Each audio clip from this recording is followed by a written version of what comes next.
invitadas.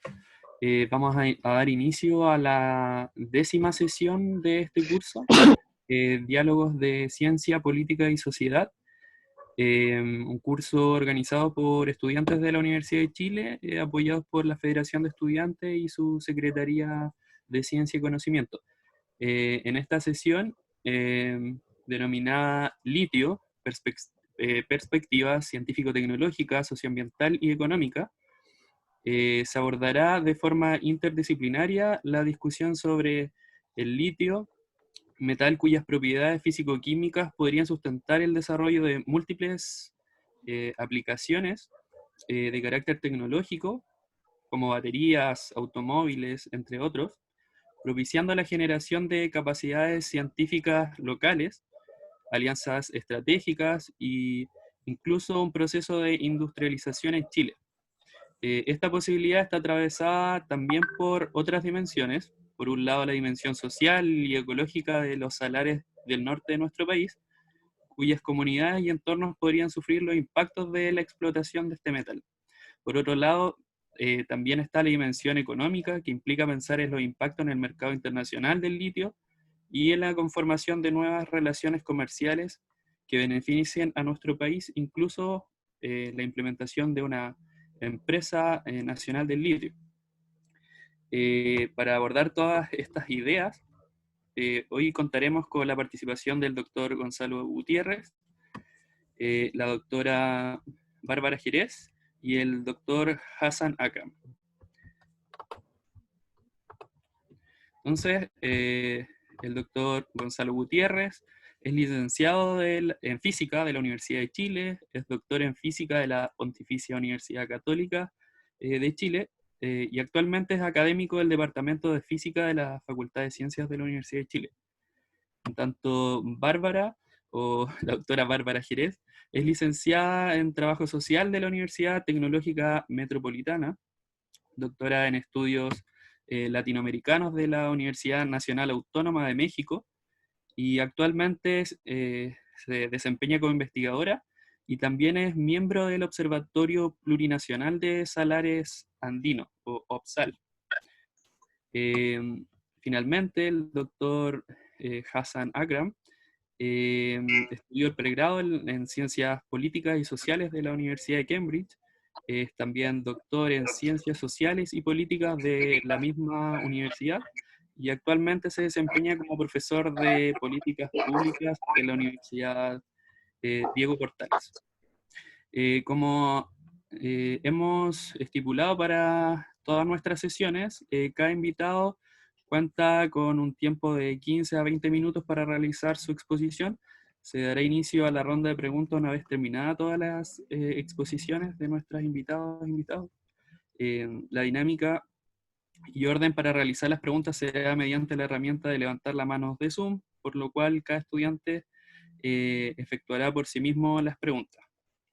Se van a recibir preguntas hasta las 7:20, dado que la sesión termina a las 7:30. Eso, les pedimos a todas y a todos que quienes no, digamos, no son expositores y no van a abordar al tiro de sus temas, que puedan también apagar sus micrófonos. Y le damos el pase al profesor Gonzalo Gutiérrez para que pueda incorporar su presentación al PPT.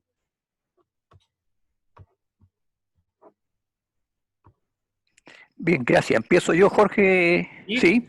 Tiene que Ya. poner la opción compartir pantalla que está en el extremo inferior. Sí. Yo dejo de compartir. Ya, entonces empiezo con esta, no sé cómo. Ahí ya es suficiente, ¿no? Claro. Sí. ¿Sí? Ya.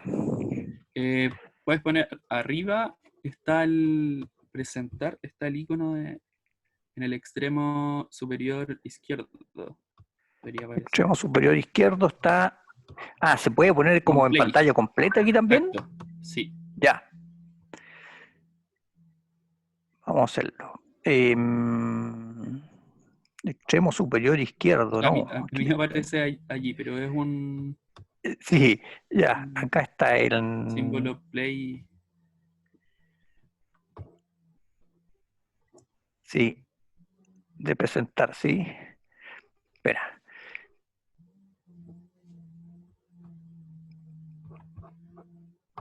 A ver. ahí ven o no. Sí, ahí sí, Ya, perfecto. bien. Lo Entonces, dejamos. muchas gracias. Sí, yo quiero, ya que hay dos otros panelistas que están mucho mejor capacitados que yo para hablar del tema de comunidades y también de los aspectos económicos del litio, yo voy a referirme solamente a lo que me pidieron, que son las posibilidades tecnológicas y científicas del litio para Chile. Es un nombre presuntuoso, más que nada voy a referirme a qué cosa es el litio y qué posibilidades ofrece hoy día y por qué el litio ha aumentado tanto. Entonces, lo primero que quiero decir es el litio como elemento energético y luego las oportunidades de investigación y desarrollo que podría ofrecer para un país como Chile o para el cono sur, digamos, para Argentina, Bolivia y Chile en conjunto. Algunos comentarios finales que tal vez no los hago ahora, sino que cuando cerremos el panel. Entonces, lo primero es, ¿qué pasa con el litio? ¿Por qué ha aumentado? Efectivamente, esto es del 2017, pero esto sigue creciendo muchísimo el eh, aumento de la demanda de litio en el mundo. Y eso fundamentalmente porque el litio es un recurso energético. Ese es el primer punto. El litio antes se usaba para aire acondicionado, para otros usos, vidrio, materiales, pero ahora fundamentalmente se usa en energía, en almacenamiento de energía, que esto lo voy a explicar más en detalle, baterías de ion litio y también termosolares, también en eficiencia energética, que son energías livianas, que se están haciendo en litio-aluminio, y en producción de energía, que el litio sería el combustible para los reactores de fusión nuclear. Y eso entonces ha determinado que el litio tenga un carácter estratégico en la energía. Y como sabemos, la energía es uno de los puntos más fundamentales de los desafíos a nivel globales. Cómo poder tener energía y cómo poder una energía sustentable que sea compatible con la lucha contra el calentamiento global y contra la destrucción del planeta. De modo que las energías fósiles quedan eh, desplazadas por energías renovables y ahí el litio juega un papel clave. Entonces voy a empezar por atrás solo para darles una explicación muy breve de el litio como fusión, como combustible de fusión nuclear. Lo que existe ahora en reacciones nucleares y energía nuclear es de fisión nuclear, en que se parten dos átomos, se desintegran dos átomos y eso produce energía. La fusión es al revés, dos átomos livianos como hidrógeno se juntan, producen helio y eso también libera energía, pero no tiene los contaminantes virulentos que tiene la fisión nuclear. Entonces esto sería una muy buena fuente de energía y el combustible de estos reactores de fusión es el tritio. Y el tritio es un isótopo del hidrógeno que no se encuentra en forma natural, se encuentra solo en forma de, a través del litio 6 se puede hacer. Por lo tanto, esa es la clave para producir tritio, que es el combustible de los reactores de fusión. Esto ya no es una cuestión lejana en el horizonte, esto se está haciendo en Francia, hay un proyecto ITER, ustedes lo pueden googlear, en el sur de Francia, de la Comunidad Europea, para hacer un reactor de fusión. Y también en Estados Unidos hay otros proyectos. De modo que ahí el litio jugaría un papel importante. Todavía no es el combustible porque no está solo de manera experimental. Otro uso emergente del litio es en las aleaciones livianas de litio-aluminio. Y también tiene que ver con energía. ¿Por qué? Porque esta es una manera de ahorrar energía, porque se pueden hacer barcos mucho más livianos, pero con la misma resistencia casi del acero, pero mucho más livianos, porque son de aluminio y litio, materiales muy livianos, aviones y también rodados, trenes o camiones. Y por lo tanto, es una forma de ahorrar energía. Y esta gran empresa, Alcoa, puso ya una planta hace unos par de años y hay otros que están en lo mismo, hace más de un par de años, 2014. Bueno, pero el uso principal sin duda es en las baterías secundarias, las baterías primarias son aquellas que no son recargables, las baterías secundarias son las baterías recargables. Y el litio entonces tiene un uso en las baterías para dispositivos portátiles como los celulares o computadores, pero también en la electromovilidad, en automóviles, y también para baterías para red de energía, por ejemplo, alimentar una ciudad. Esto lo hizo la empresa Tesla en una ciudad australiana, en que pudieron alimentar una ciudad de 30.000 habitantes aproximadamente. De modo que este es el uso más importante hoy día del litio. Ahora, ¿por qué es tan importante y por qué tiene que ver con la energía renovables no convencionales? Porque las energías renovables no convencionales, como la energía eólica o la energía solar, hay necesariamente que guardarla. Tienen un factor de planta, como se dice, no de uno, sino que son intermitentes y por lo tanto tenemos que tener un método de acopiar esa energía, de almacenar esa energía. Y ese método, el más efectivo, es con baterías. Y esas baterías, en general, se ha visto que son baterías de litio. Y ese es el caso del almacenamiento red de energía en que es posible hacer eh, eso y dejar las baterías de plomo que son contaminantes, que tienen una serie de otros problemas. Bueno, ¿qué es una batería de ion litio? Esta es la batería que más se usa para dispositivos portátiles. Es una batería que tiene en sus electrodos ion, pero también en parte del electrolito, tiene en su electrodo iones de litio, tiene litio y también en los electrolitos. Ahora, el uso, la cantidad de litio es mínima, pero es fundamental. Y es un tipo de litio con un cierto grado de pureza. ¿Y cuándo esta batería se ganó el mercado? Bueno, a partir del año 91, cuando Sony la hace. Las baterías antes, las baterías recargables eran de distintos materiales: zinc, plata, plomo ácido, níquel, hierro, etc. Y lo que mide una batería, la calidad de la batería, es la densidad de energía que pueden guardar por volumen, ¿no es cierto?, de densidad de energía. Y quien construyó esta batería fue Sony el año 91 y rápidamente ganó en términos de la densidad de energía. Pero no solo eso, también ganó respecto de los costos. Aquí ustedes pueden ver los costos que tiene esta batería. Aquí está la densidad de energía, que es lo que recién mostré, cómo a lo largo de los años pudieron ir aumentando la densidad de energía y por lo tanto le ganó a todos sus competidores, y por otro lado ir bajando los costos, que lo podemos ver aquí. Y hoy día los costos están a menos de 200 o 300, están menos ahora de dólares por kilowatt hora. Por lo tanto, es una batería muy buena y que de alguna manera se ganó al mercado y va a mantenerse seguramente por 10 o 15 años más, a pesar de los muchos otros desarrollos que hay. Ustedes han escuchado a lo mejor hidrógeno, de otro. ¿Cuál es el problema de ello? Que todavía se usan en forma experimental o en forma muy precisa para aplicaciones especiales. En términos masivos, es la batería del ion litio la que es la más barata y la más eficiente. Entonces, ese es, perdón, déjenme ver aquí. Quería contarles básicamente cómo se obtiene el litio, porque esto tiene que ver para el caso que nos convoca en Chile. La obtención del litio es a partir de dos formas. Tiene de salmuera o de minerales en roca. En Chile y en el cono sur en general se obtiene a través de salmuera de los salares. En Australia, por ejemplo, se obtiene a través de los minerales. El mineral más conocido es el spodumeno. Bueno, y tiene un proceso de extracción, entonces, un proceso de concentración, donde ustedes, parecido al del cobre, que llaman el concentrado de cobre, aquí el concentrado de litio, que es carbonato de litio y cloruro de litio en forma de materia prima, básicamente, porque esto está en la naturaleza.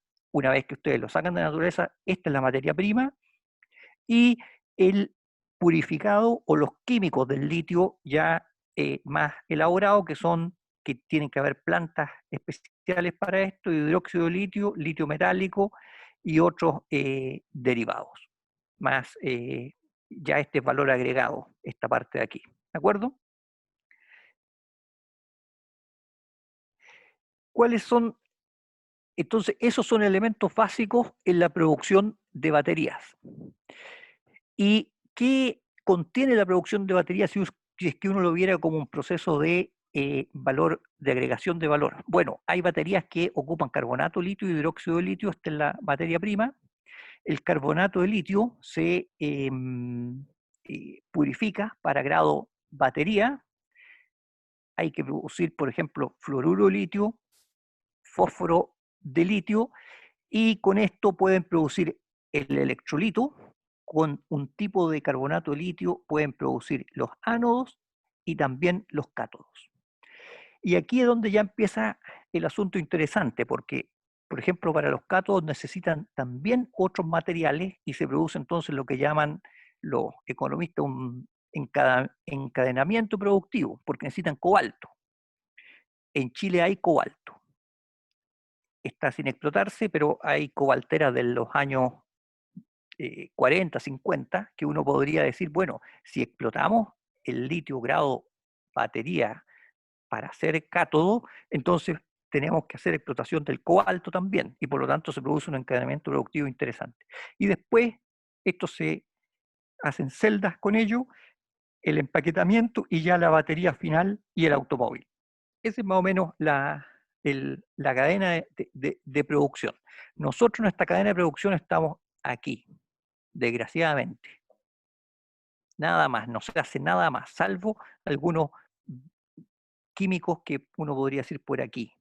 Pero ese es un punto a tener en cuenta. Bueno, ¿cuál es la noticia y por qué en Chile está esta discusión del litio? Porque en Chile tenemos litio y tenemos litio en la salmuera, y un litio que es muy, entre comillas, fácil sacarlo.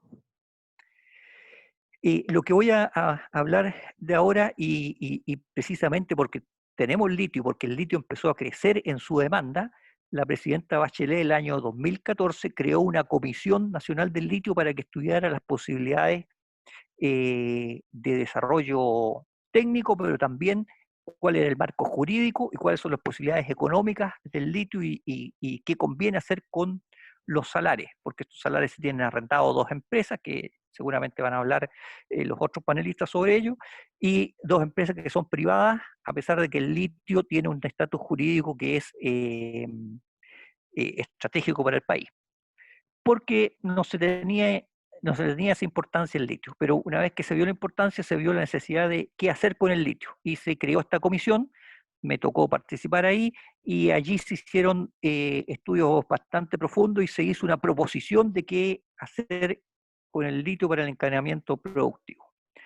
Eh, Jorge, me avisas cuando esté acercándome el tiempo, ¿sí? Bien, el litio se encuentra en la parte norte del país, fundamentalmente en los salares y especialmente en el salar de Atacama. En el salar de Atacama están las reservas principales de litio de Chile, en Bolivia en el salar de Uyuni y otros más, y en Argentina en Jujuy, o sea, el salar del Hombre Muerto y otros salares más que tienen. Y esto es lo que algunos han llamado, de estos analistas, el triángulo del litio. Y lo hablan de la América, o sea, de eh, el oro blanco o la Arabia Saudita del litio que está aquí. Y vean, los números son interesantes. En reservas de salmuera, en esta parte está el 85% de reservas de salmuera en litio del mundo. Y Chile tiene el 39% en esa reserva de salmuera y el 23% de las reservas totales. Y entonces, de ese punto de vista, uno podríamos decir que el litio para Chile tiene un carácter estratégico geopolítico, porque permitiría unirse con los vecinos argentinos y con vecinos de Bolivia y poder hacer una especie de OPEP del litio en términos de que es un elemento fundamental para la energía, y poder controlar el litio casi a nivel mundial, si es que tuviéramos esta política de hacerlo, por cierto. Bueno, ¿cómo se explota el litio en salares? Y con esto voy terminando. El litio en salares se explota de esta manera, es una explotación muy simple conceptualmente, pero también prácticamente, o sea, es mucho más simple que la explotación del cobre o del hierro o de cualquier otro mineral en roca, porque el litio aparece a una profundidad de 1 metro, 10 metros, 5 metros, se le bombea en estas cañerías, y ese litio que viene en salmuera se pone en estas piscinas de decantación en que se van pasando de un lugar a otro, y se concentra el litio y se le separa a otras sales. Y entonces hay también producción de potasio, ácido bórico, un montón de otros problemas. ¿Cuál es el problema? Que el 90% del agua contenida en salmuera fresca es evaporada, y por lo tanto es, de ese punto de vista, eh, es un gran costo para el agua que está en el propio salar. Aquí hay un esquema más claro respecto del proceso. Aquí está a 20 metros de profundidad, el 0,2% de litio tiene el comienzo, se le saca la sal, silvinitas, carnalitas, bichofita, hasta que se llega a una solución de cloruro de litio del 5 o 6%, y allí esa solución se lleva ya a plantas que están, por ejemplo, en el norte están en La Negra, cerca de Antofagasta, y otras cerca del propio salar, para extraer el litio por solvente, se purifica y se obtiene esta situación que yo les decía, carbonato de litio, que es la materia prima. Esto corresponde, para los que saben de la mineral de cobre, a ese 32% del cobre concentrado, que es la materia prima del cobre. Esta es la materia prima del litio e hidróxido de litio. Estas son las únicas dos cosas que se hacen en Chile. No se sigue haciendo más elaboración. Perfecto, estamos Sí. al límite. Bien, entonces lo dejo aquí. Las reservas y producción del tipo compuesto son estas dos. Eh, Fundamentalmente Chile es casi el 39%, y como les decía, la mayoría es carbonato, litio y hidróxido de litio, o sea, materia prima. Bien, déjenme mostrarles sobre agregación de valor y termino con eso. Este es un esquema de la Corfo en que si uno tiene uno en materia prima, prácticamente hacer integración de, por ejemplo, para baterías lo multiplican por 100 de inmediato. O sea, esto es lo que ofrece las posibilidades del litio, si lo vemos de este punto de vista, para Chile. Nosotros estamos aquí, no hacemos ninguno de estos procesos. Entonces, una cosa que uno podría pensar es que ¿por qué no hacer baterías? Incluso, ¿por qué no tratar de hacer autos acá mismo? Lo dejo ahí, esto se lo puedo presentar después, pero es una oportunidad para las universidades estatales que son socio Corfo, hacer institutos del Estado y empresas del Estado que puedan preocuparse del litio, ocupar a nuestros ingenieros, nuestros técnicos, nuestros obreros en esta tarea. Puede hacerse esto solo se requiere voluntad política. Bien, lo dejo ahí y después podemos seguir conversando. Muchas gracias, profe, por la presentación. De hecho, después, como habíamos anunciado, hay una parte de preguntas y invitamos a estudiantes a dirigir estas a lo que faltó, lo que restó de la presentación. Bien, dejo de compartir entonces, ¿sí? Sí, y continuamos con Bárbara entonces. Bien. Bárbara, ¿puedes compartir la presentación también? Hola, ¿qué tal a todas, todes, ¿no? Bueno, primero que nada agradecer esta invitación a conversar de manera interdisciplinaria en torno a la minería del litio y bueno, y en el caso que les traigo un poco de cuáles son las implicancias territoriales de, digamos, de esta actividad minera. Así que tengo una presentación, se las voy vamos a compartir por acá. A ver.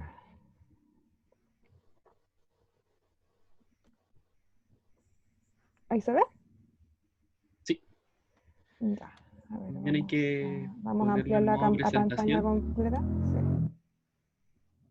Ahí estamos. Ahí, perfecto.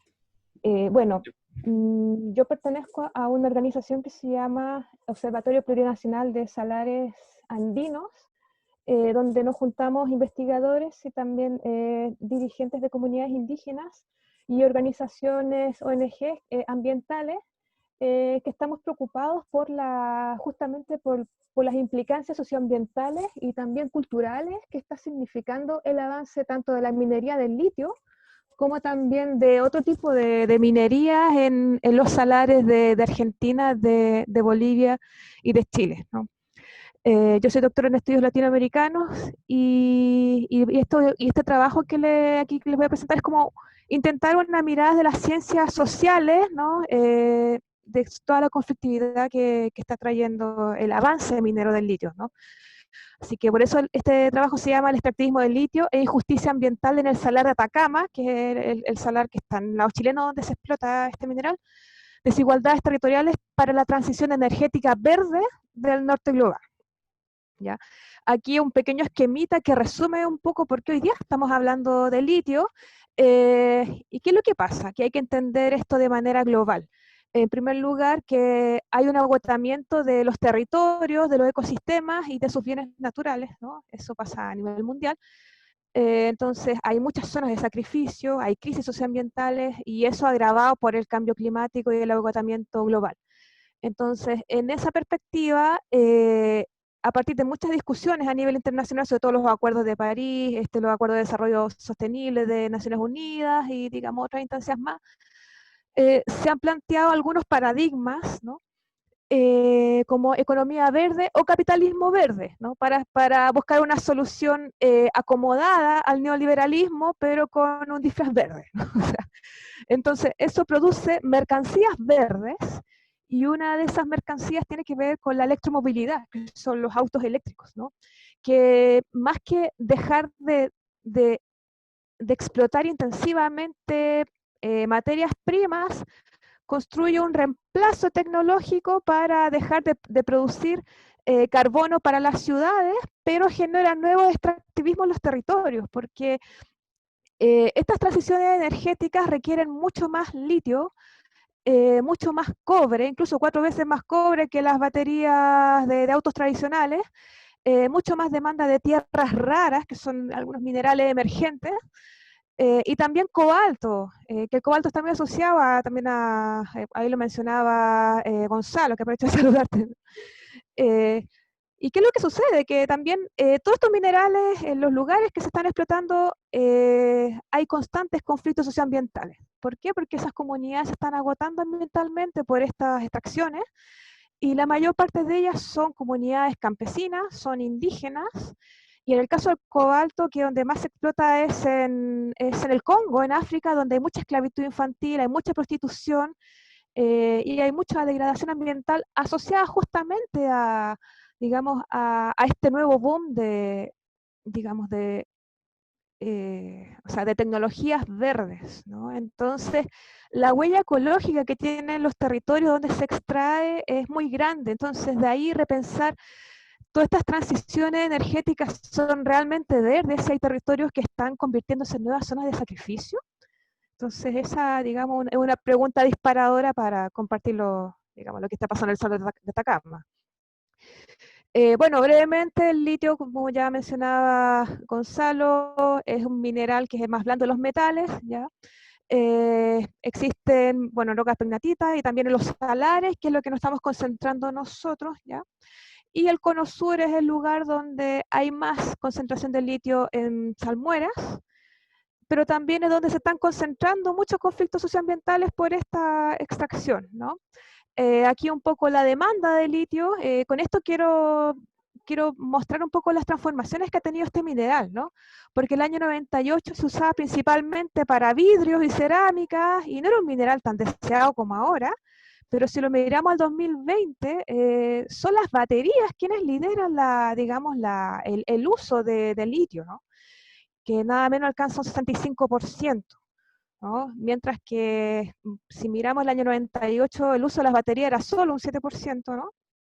y para el año 2020 el uso en vidrio y cerámica un 18%. Entonces también cómo ha sido transformando el mercado mundial, y eso también genera nuevas tensiones en los territorios locales, ¿no? Así que, bueno, continuamos. También aquí hay profundas desigualdades en cuanto a los países compradores de litio y los países donde se extrae, ¿ya? Y esto nos invita a mirar un poco las desigualdades estructurales que hay entre países industrializados, del norte global, como se llama, y también nuestros países que son sumamente extractivistas, ¿no? El litio, bueno, aquí hay datos del 2017. Principalmente los países que más compran estos minerales son los países que tienen mayor industria tecnológica, que son Corea del Sur, China, Estados Unidos, Alemania y Japón. Pero según datos del 2020 ya China pasó a liderar totalmente las compras de litio, ¿no?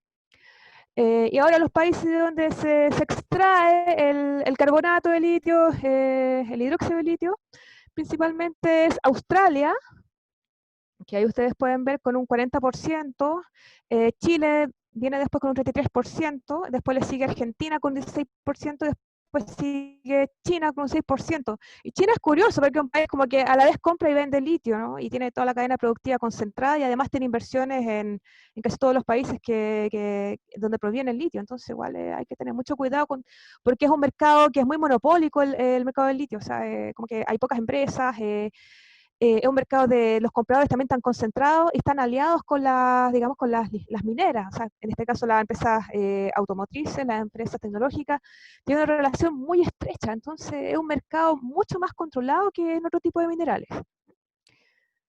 Vamos a seguir. Bueno, es un mercado que es frágil, por ahí también planteaba Gonzalo que hay muchos reemplazantes que se están experimentando y por eso se proyecta que tiene un rango de, digamos, de una bonanza mercantil de 15 años, ¿no? Entonces, claro, las empresas dicen hay que aprovechar ahora, pero a nivel local, a nivel ambiental es como, ¿vale la pena sacrificar los salares en estas condiciones de explotación 15 años? Cuando son lugares milenarios. Entonces ahí también hay otra pregunta para conversar, ¿no? El mercado del litio es un mercado pequeño. El año 2013 equivalía a un 1% al mercado del cobre, si comparamos. Ahora debe estar un 2% ahí, si Gonzalo también me corrige. Entonces, muchas veces hay una sobreexpectativa en cuanto al mineral, porque al ser un mercado pequeño no tiene la cobertura de otros minerales, ¿no? En términos económicos. Así que también hay que mirar los datos y ser realistas con las expectativas que se entrega a la gente, ¿no? Principalmente los medios.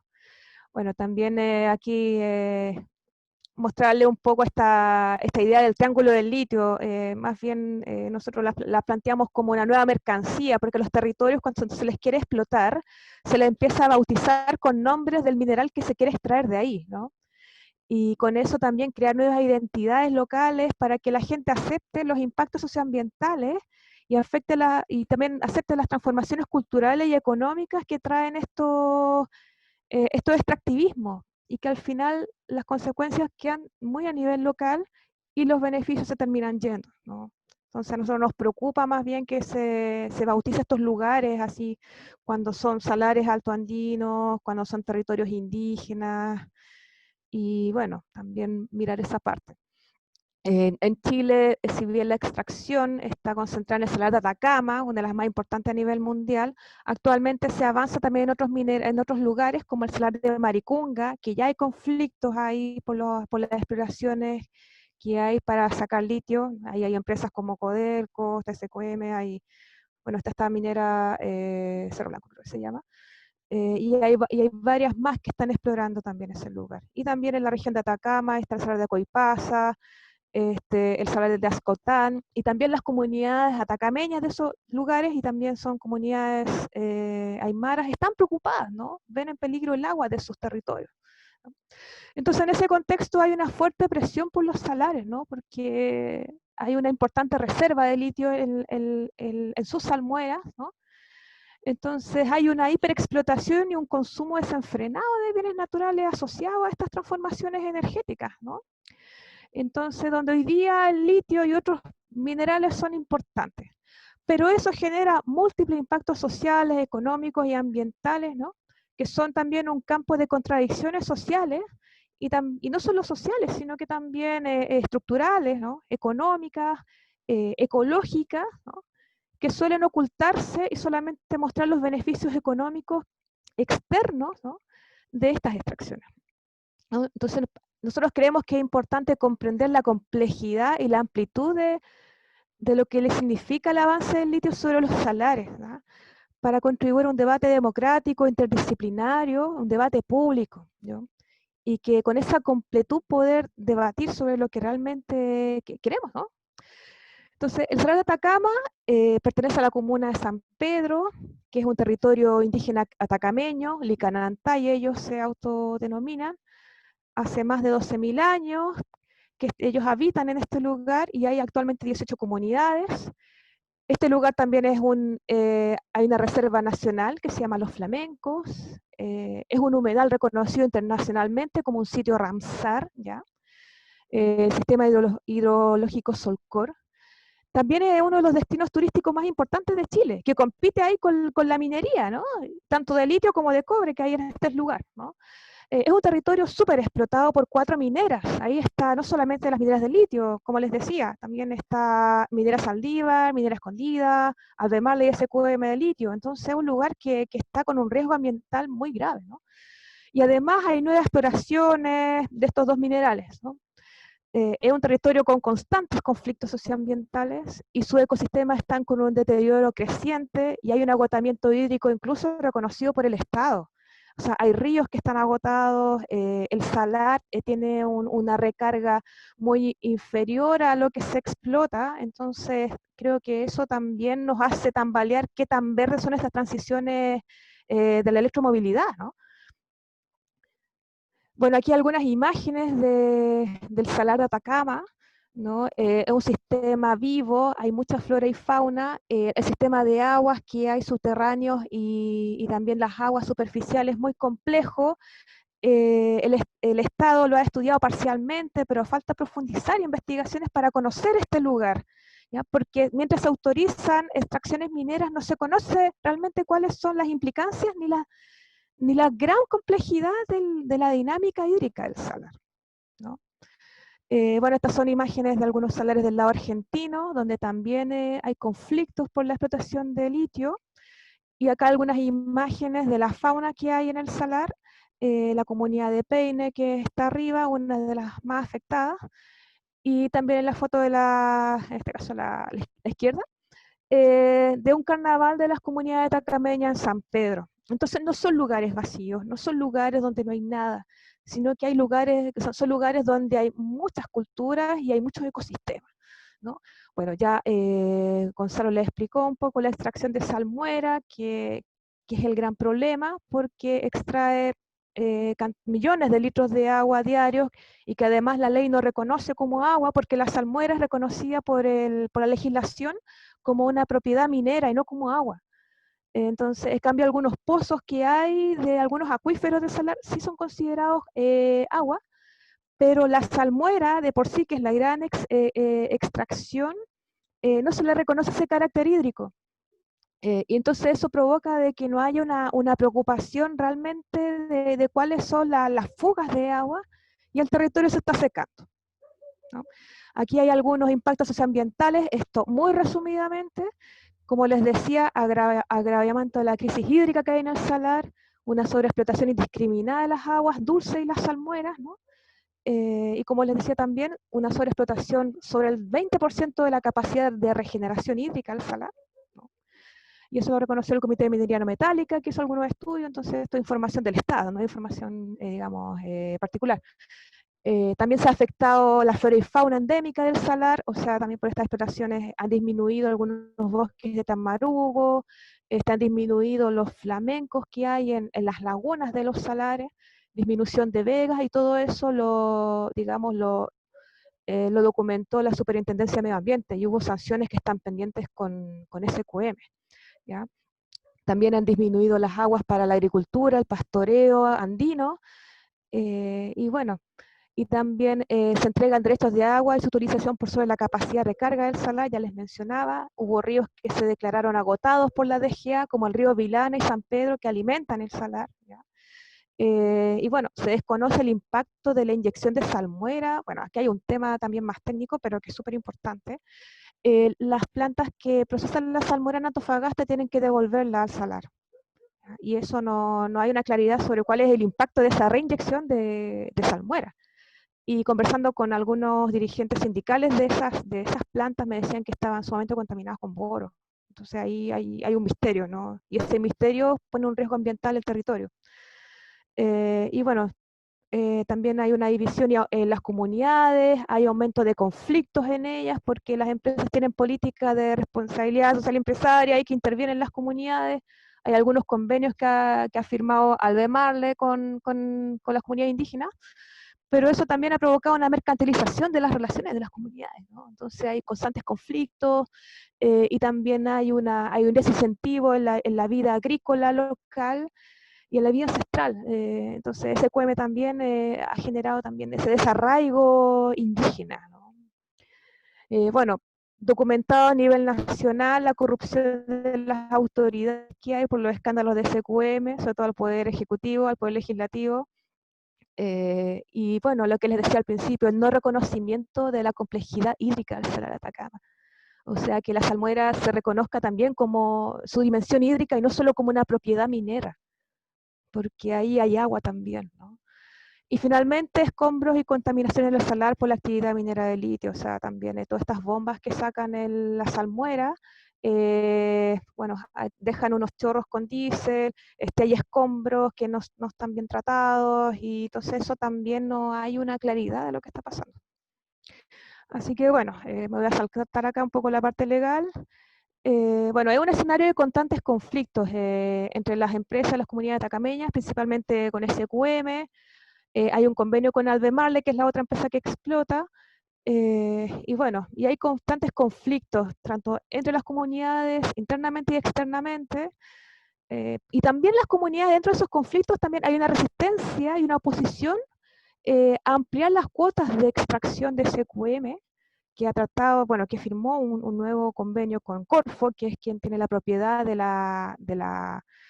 digamos, de la concesión minera de litio, ¿ya?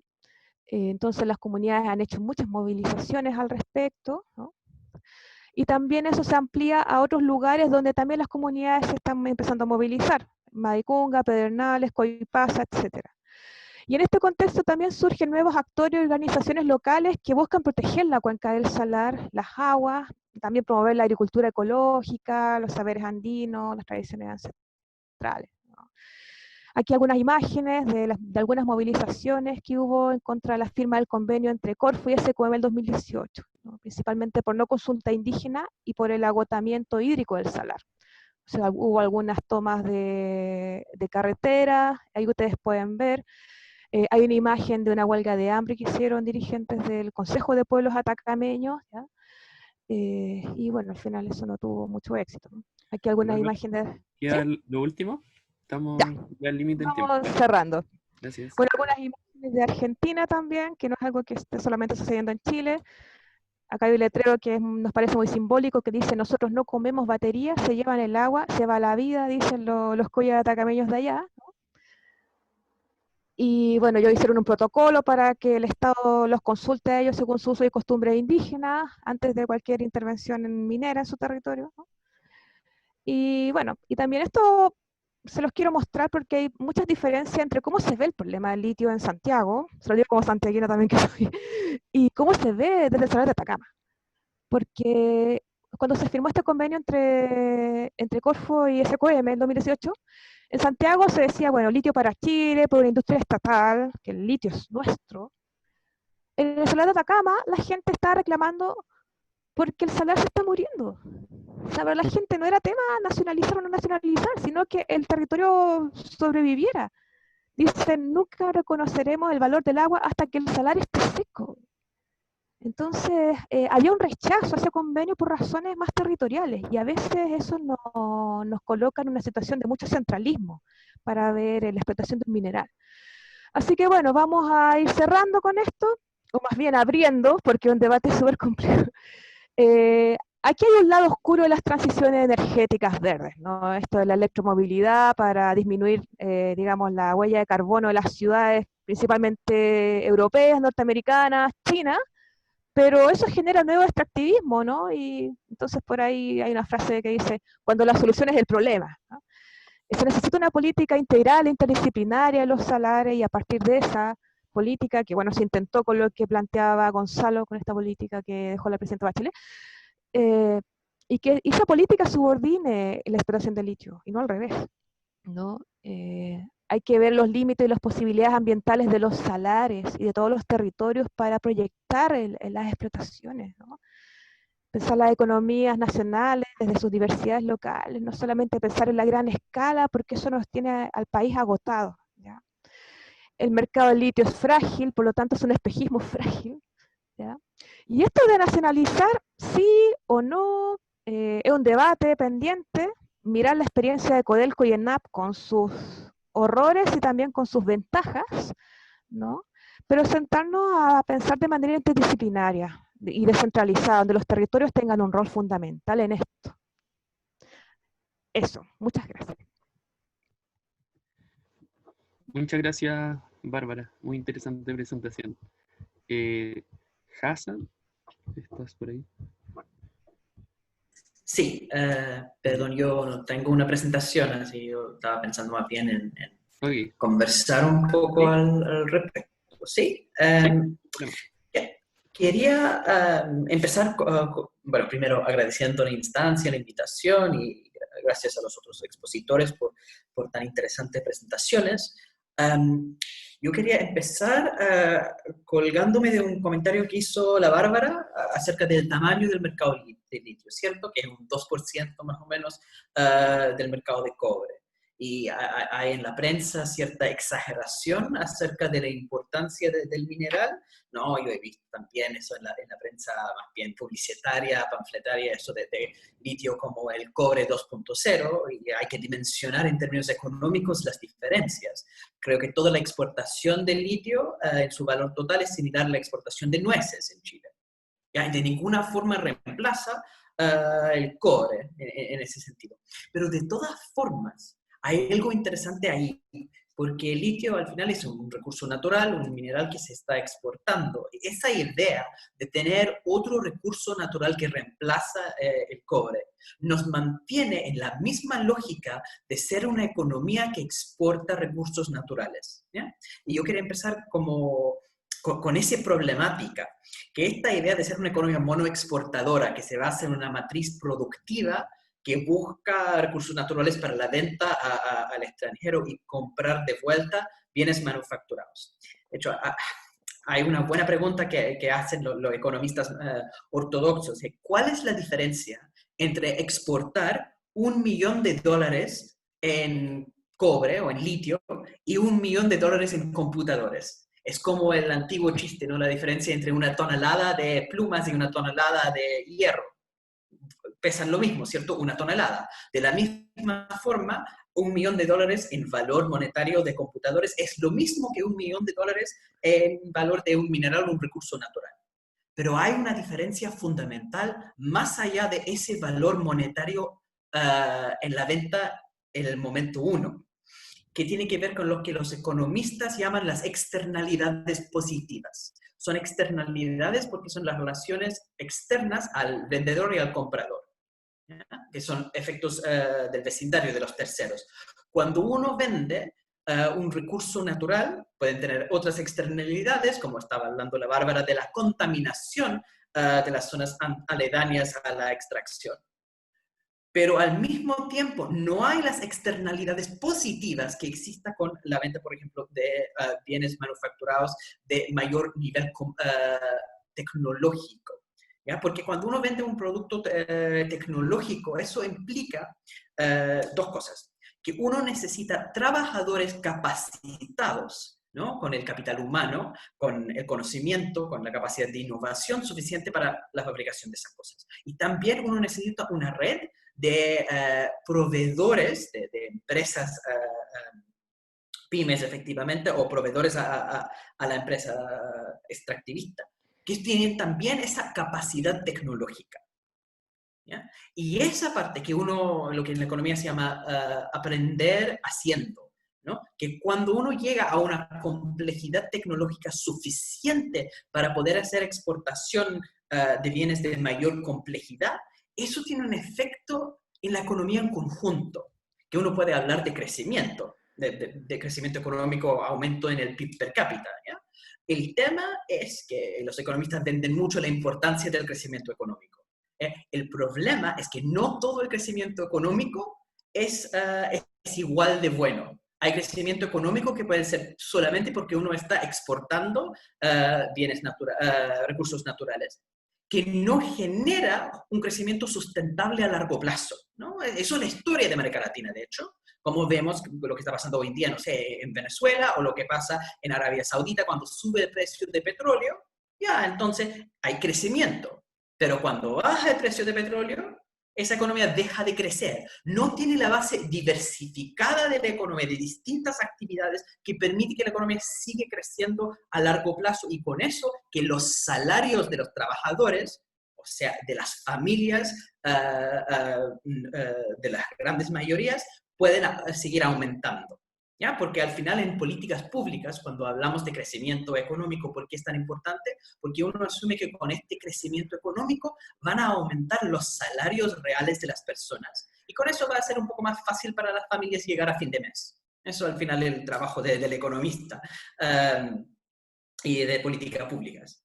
¿Ya? Y eso, hacer más fácil para las familias llegar a fin de mes, implica un tipo de crecimiento económico que es distinto, que no es ese crecimiento económico que es simplemente por el extractivismo, por la venta de recursos naturales.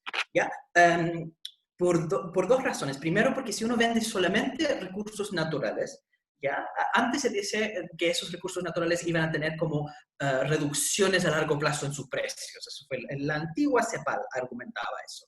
Y lo que hemos visto con el superciclo de commodities y todo lo demás es que más bien suben mucho el precio de los commodities a veces.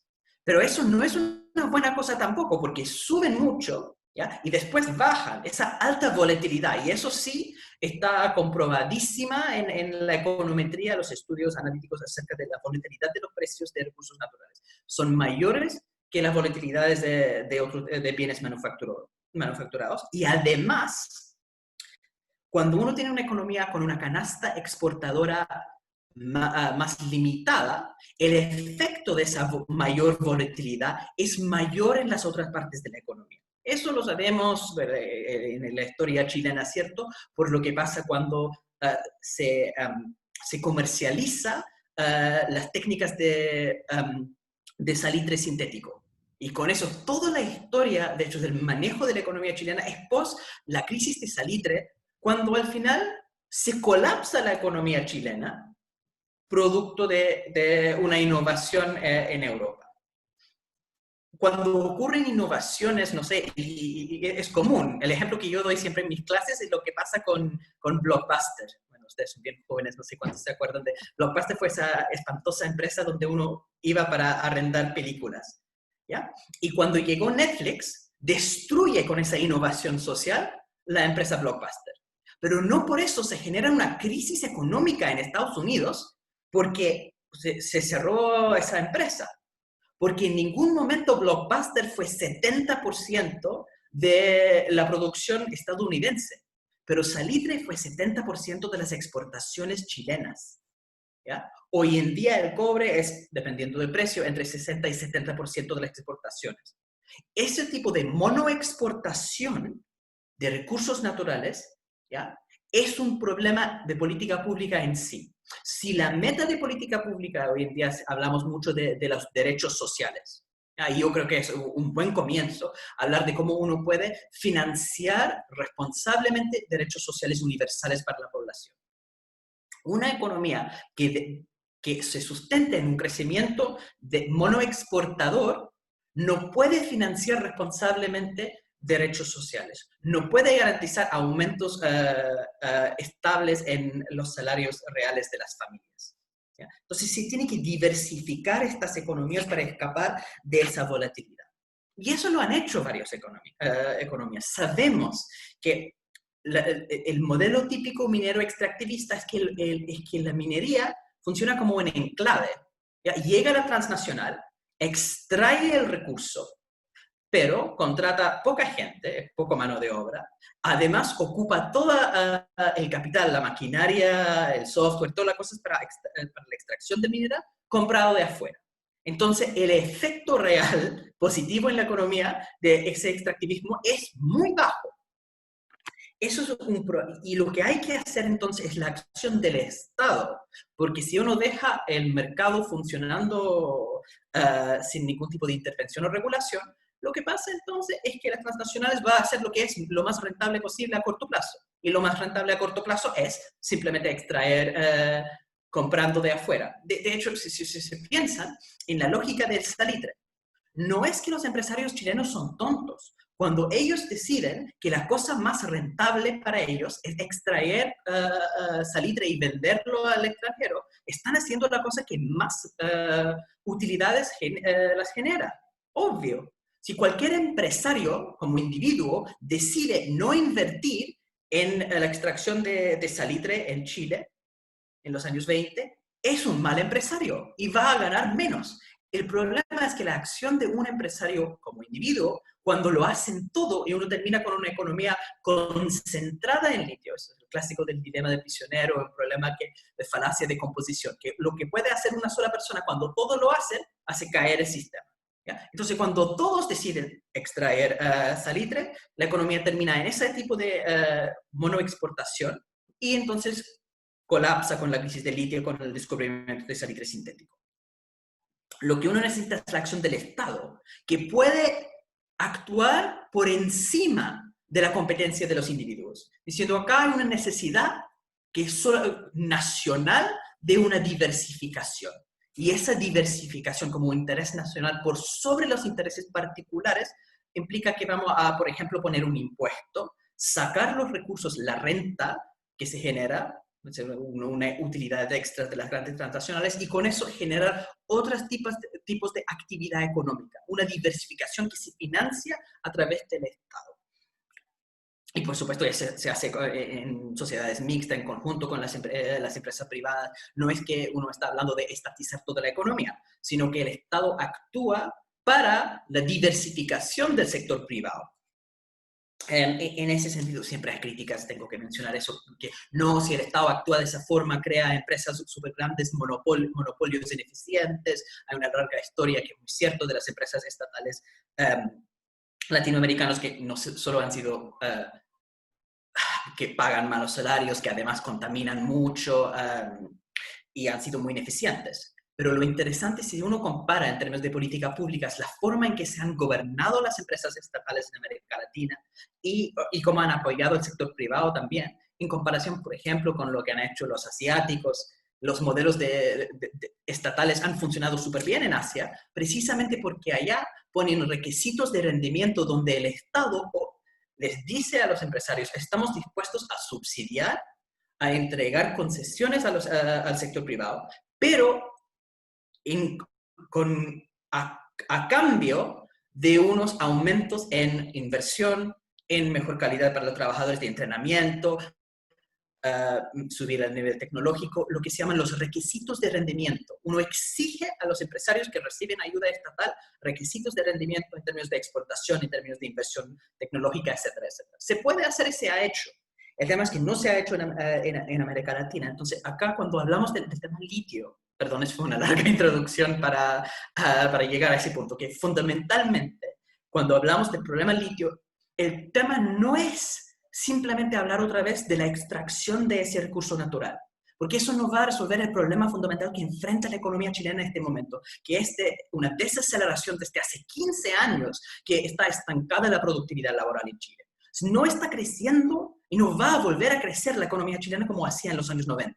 La única forma de resolver eso no es buscando otro cobre, es diversificando la economía y aumentando el nivel tecnológico. Y para hacer eso entonces, y no es el valor del litio en sí, es cuál es la posibilidad de atraer inversión de alta tecnología a esta economía y para diversificarla.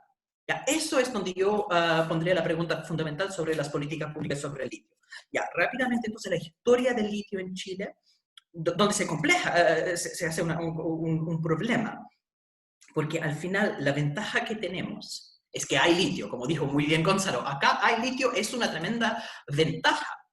¿Ya? Que este mineral es algo que tiene un valor importante para las grandes transnacionales porque tiene ese uso de electromovilidad que podría ser, en un mundo teórico, muy útil.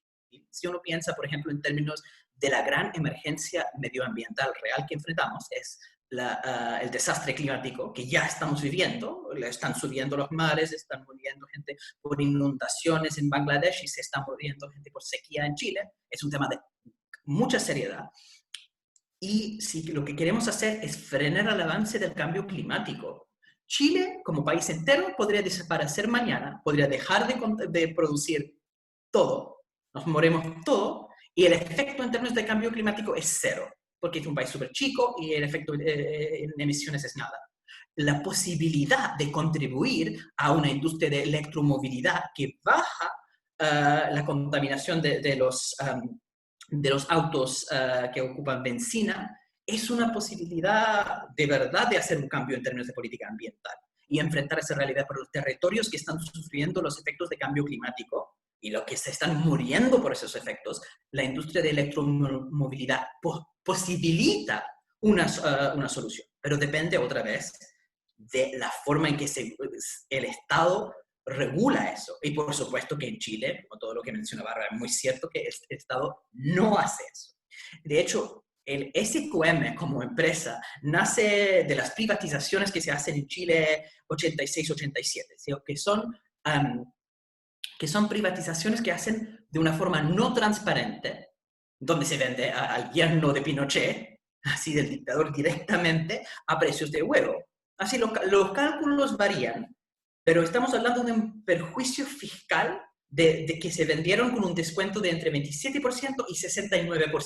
Esos son los cálculos, de hecho, del actual presidente del Banco Central, Mario Marcel, que hizo el estudio y dijo que él va aproximadamente un 44% por sobre su valor de mercado, que es un perjuicio fiscal de 627 millones de dólares. Eso es lo que se perdió regalando esos activos, como SQM, a gente como Ponce Lerú. Entonces empezó mal la cuestión en Chile. Ojo que incluso un Chicago Boy como Rolf Luders reconoce que hay perjuicio fiscal. Lo calcula con un monto mucho más chico, pero reconoce que se vendió a un precio mucho más bajo. Pues no se hizo una venta, había una licitación abierta ni nada. Entonces, se regalaron esos mismos empresarios esas cosas. SQM continúa bajo la concertación a recibir contratos negociados durante el tiempo de Patricio Aylwin. Y sabemos por la historia de que Ponce Lerú estaba donando recursos a todo el espectro del sistema político en Chile. Entonces, cuando hablamos de las malas políticas públicas, la falta de diversificación económica, ¿ya? Y el hecho que tenemos una economía extractivista que tiene tantas externalidades negativas, nada de eso es una coincidencia o es necesariamente parte de una transición energética en sí. Es la realidad de una transición energética que se hace en condiciones donde el Estado está completamente capturado por esos grupos de interés. Entonces, no juega el papel que debe jugar. En eso, no sé si estoy peleando contra fantasmas acá, pero cada vez que uno habla de esos temas en Chile, entonces llega la respuesta que las empresas estatales son ineficientes, que al final la concertación decidió dejar a la empresa privada como SQM su espacio porque al final es una empresa más eficiente en comparación con lo que sería la historia de las empresas estatales públicas latinoamericanas. Pero ojo, si uno piensa, por ejemplo, en la participación de Potash fue la canadiense que estuvo en el sector de litio antes que entraron los chinos. Potash habría preferido como transnacional especializada en litio, entre otras cosas, habría preferido 1000 veces tener como socio estratégico al Estado chileno que al yerno de Ponce Lerú. Entre otras cosas, porque en Canadá existe una ley de actos corruptos, Foreign Corrupt Practices Act, donde Potash enfrentó problemas legales por su relación con Ponce Lerú en Chile. En Canadá empezaron a tener problemas legales porque Ponce Lerú estaba sobornando a buena parte de la clase política chilena. Obviamente para Potash, que luego salieron por otras razones, un caso en la India, que control de comisión de competencias, pero el punto es que ellos nunca pudieron avanzar en el sector litio acá con el socio estratégico malo que tenían con SQM, ¿ya? Y si lo que queremos es no simplemente la extracción del mineral, sino el uso de ese mineral para una diversificación tecnológica, para el uso en la electromovilidad, para aumentar todas estas cosas, necesitamos tomar control de esa industria. Ahora, los números que yo saqué del grupo Crew de Londres es que en el mundo entero el valor del mercado de litio no procesado son unos 20 mil millones de dólares. ¿Ya? Del litio refinado, hidróxido de litio, son unos 40 mil millones de dólares. El mercado potencial de baterías de litio son 400 mil millones de dólares. Ahí cambia la cosa. Lo más importante cuando uno tiene una fábrica de baterías de litio, con todas las externalidades positivas que eso implica, porque si podemos fabricar baterías de litio, podemos tener entonces empresas proveedoras que van a tener como capacidad en biotecnología, capacidades en farmacéutica, una serie de otras cosas. Se generan muchas distintas relaciones si uno puede funcionar a ese nivel tecnológico. Pero hay que tener algo ahí de ese nivel primero para generar esas relaciones. Y eso es bien difícil simplemente pensar que porque Chile tiene litio, eso implica que va a llegar ese tipo de desarrollo. Es como decir, bueno, hay países que tienen aluminio y por ende van a poder fabricar aviones. Hay una distancia más o menos importante ahí. El punto del litio, o el punto de la ventaja del litio, es que es relativamente escaso y existe como casi como soborno, como un incentivo para las empresas transnacionales que sí tienen esa capacidad tecnológica, para que vengan acá y para que sí tienen esas actividades de alta tecnología. ¿Ya? Pero la dificultad es que ahí está en la parte de política pública, la capacidad del Estado de negociar con los inversionistas extranjeros que tienen esa capacidad tecnológica para exigir la transferencia tecnológica, para que no lleguen acá para hacer mero extractivismo con todas las externalidades negativas de contaminación, sino que lleguen acá, que hagan la mitigación ambiental necesaria y para que haya de verdad transferencia tecnológica. Y la historia, lamentablemente, de esto en Chile es bien triste. Se intentó una negociación cuando Eduardo Britrán estuvo en la Corfo, en el gobierno de la señora Bachelet, un intento en los nuevos contratos que hicieron con SQM y con Albemarle, que un 25% de la producción lo iban a vender a un precio 25% menos del precio mercado, para precisamente generar la fabricación de baterías de litio. De hecho, firmaron contratos con Samsung. Samsung es el fabricante número 1 en baterías de baterías de litio. Se firmó.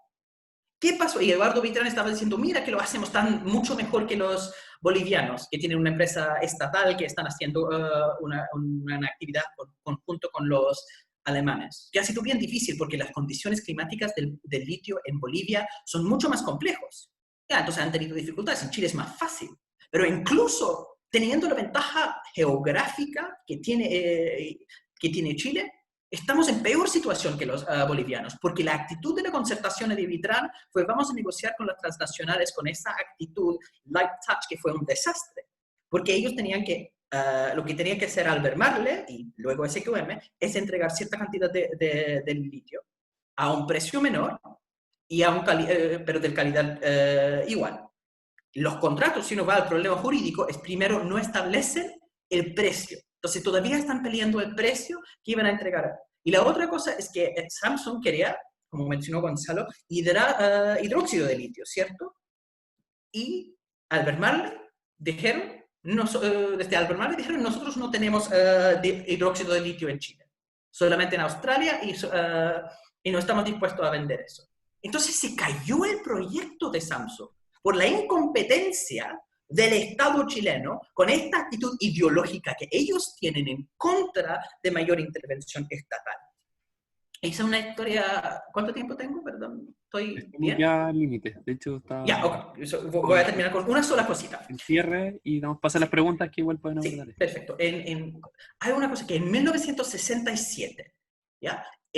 Había una ley en Chile que decía que las empresas cupríferas estaban obligadas a vender una parte de su producción a un precio menor a los que iban a fabricar cosas con el cobre refinado.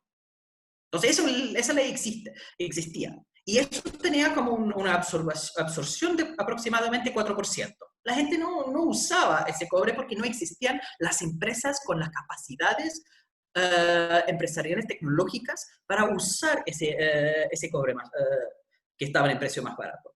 La única posibilidad que existe de que haya un uso de litio refinado con un precio menor es si llega a transnacionales y que si hay el apoyo del Estado para que haya una sociedad mixta con capacidad de hacer ese tipo de fabricación. Si el Estado no pone afiches en ese tipo de proyecto, sus posibilidades de avanzar son mínimas. Y eso es más o menos lo que hemos visto hasta ahora. Eso.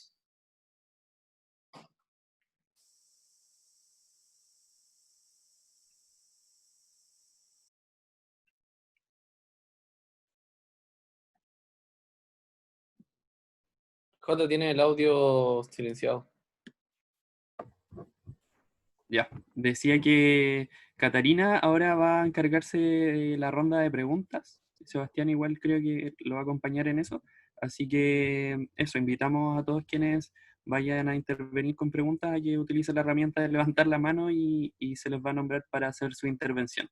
Y ojalá apunten a los temas que han quedado un poco incompletos o que no han planteado los expositores. Así que eso.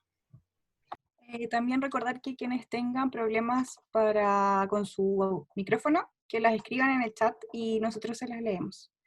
Bueno, vamos con la primera pregunta, que es de Yerko. ¿Me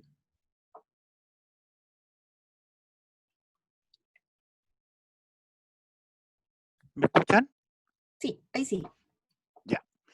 Oye, bueno, gracias a los conferencistas y a ustedes que crearon esta instancia. Yo soy biólogo, soy científico, compañero Gonzalo Gutiérrez también en la facultad. Quería entregar algunos elementos sobre la discusión del litio, muy breve. Mira, es muy interesante tratar de ligar la historia de la explotación del litio y de los salares, particularmente porque el salar de Atacama es un salar singular. La mayoría de los salares del altiplano chileno, boliviano, peruano, nacen a partir de un gran lago que se formó, esto lo dicen los geólogos, no lo digo yo como biólogo, de un gran lago que se formó, que estaba conectado con el Titicaca, en donde se formó una flora y fauna, se generó una flora y fauna singular. Pero el salar de Atacama fue un salar que está más bajo que los otros salares, ¿ya? Por ejemplo, algunos de los expositores mencionaban el salar de Maricunga. Ese fue parte del gran lago que se conectó con lo que hoy día es el Titicaca. Pero el salar de Atacama fue un salar que quedó como aislado del resto, y François Vilumière, un gran ecólogo norteamericano que se dedicó a la evolución, planteaba que el salar de Atacama fue una fuente de especiación, es decir, donde se generaron nuevas especies de aves. Por ejemplo, él plantea que el pato puna, Anas puna, que el flamenco de James, Funicoparrus yamesi, que algunas especies de peces como orestias, algunas especies de anfibios del altiplano como Telmatobius, evolucionaron ahí porque este lago que quedó allá abajo, si ustedes miraran así la orografía, es decir, las montañas, este lago quedó allá abajo. Entonces hay un acervo ahí ecológico que la destrucción que están generando estas empresas que están explotando el litio para enriquecimiento personal, porque ni siquiera es para el enriquecimiento de todos los chilenos, ¿no es cierto? El enriquecimiento de Ponce Lerú y sus socios y más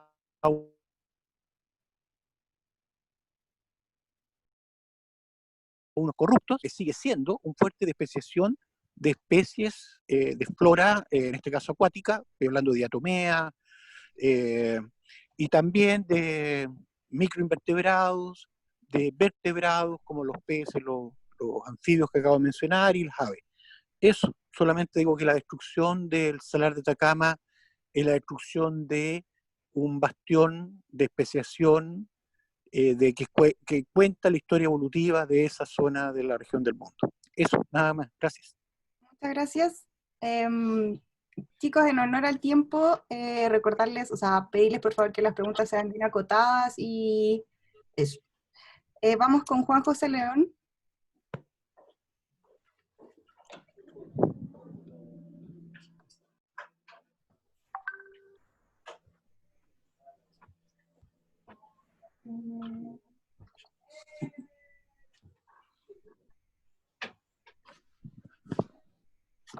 Hola, gracias por la presentación, estuvo muy entretenida e informativa. Denme un segundo. Y ahora sí. Son un par de preguntas. Lo primero es, pensando en que la revolución de... Sí, pero no... Ay.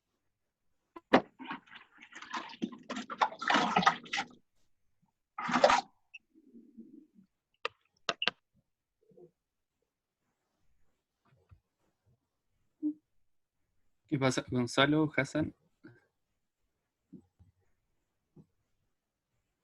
Le reactivé el audio, pero...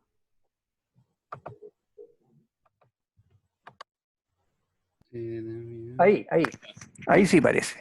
Ya, bien. Me tenían silenciado. Oye, bueno, yo no sé si, a lo mejor, no sé cuánto durará el foro pero a lo mejor es mejor juntar más preguntas para hacer una sola intervención. No sé qué prefieren ustedes.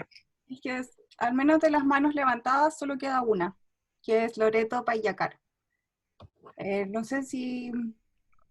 A lo mejor juntar esa y hacemos una sola Como que punto, quiera. ¿sí? Yo Entonces, prefiero eso. vamos con la de Loreto y Horacio.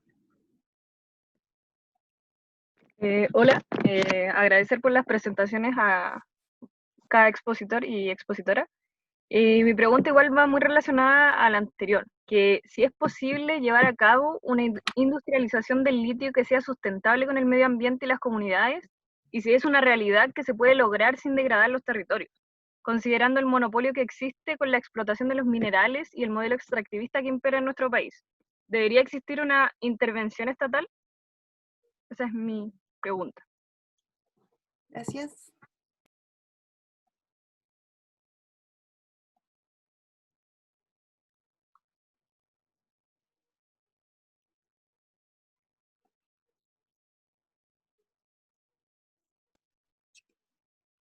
¿Aló? ¿Se escucha?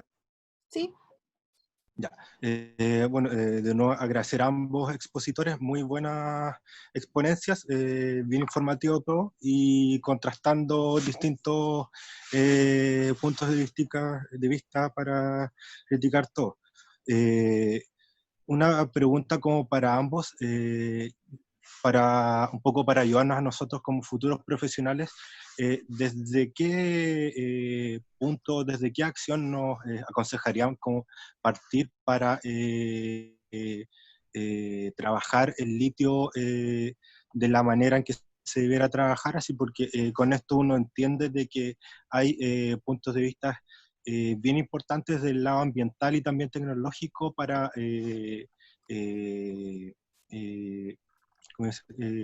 equilibrar todo. ¿Qué consejos darían a nosotros como profesionales? Y otro, algo un poco más técnico, una pregunta para Hassan. Quería preguntarle si acá en Chile no ha tenido problemas al contrastar su manera bien objetiva de tratar los temas en comparación con varios otros profesionales que hablan un poco más corruptamente de lo que él habla. Eso. Gracias. Y vamos con la última pregunta de los alumnos, que es Camilo Navarrete. Hola, buenas tardes a todos. Mi pregunta va por el lado de, bueno, hay el tema energético, es un hecho, necesitamos cada día más energía para cualquier motivo. El litio se presenta como una alternativa más o menos importante a eso. Por ejemplo, yo, si mal no recuerdo, el geyser del Tajo se quiso usar una vez como un proyecto geotérmico en el gobierno de Allende, si no me equivoco. Más aún, como dato, la gente dice que los geysers antes eran mucho más vapor que ahora porque se rompió la cámara de presión. En aquellos años tratando de hacer investigación para la energía, pensando en que en el futuro sí vamos a ocupar energía, estamos con el mismo problema de hace 50 años. Pero ¿qué tan real son las posibilidades que tiene Chile de generar una política decente por primera vez en su historia, sin la intervención, porque en verdad somos el patio trasero todavía de los países del norte, y qué tan real es que Chile como que haga algo y nos ayuda en un modelo sustentable económico a todo Chile, porque explotamos el norte nomás para satisfacer a los del centro, pero qué tan real es que Chile tome como carta en el asunto a nivel estatal y hagamos una política seria de Estado donde no intervengan los grandes poderes de siempre y generemos como la gran vía al desarrollo que venimos escuchando hace 40 años, no sé, 30 años. ¿Qué tan factible es esa posibilidad de que se genere? Eso. Gracias. Vamos a partir por el profe Gonzalo. Vamos a reactivarle el audio.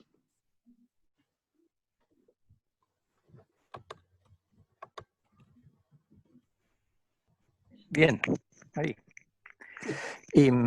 A ver, aquí el micrófono. Ahí ya.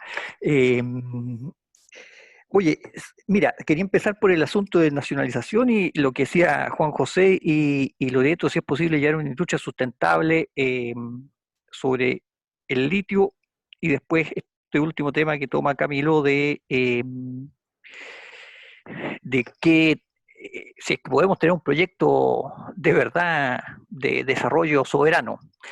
Y entonces contarle lo siguiente, esa fue exactamente, yo creo, 3 de las preguntas que se hizo cuando se hizo esta Comisión Nacional del Litio. En el siguiente, todo en el marco más o menos de lo que decía Hassan y Bárbara. ¿Qué marco? De que estamos en siglo XXI, cualquier desarrollo tiene que ser sustentable, tiene que tener en cuenta las comunidades, eso después vemos si es que se ha cumplido o no, etcétera.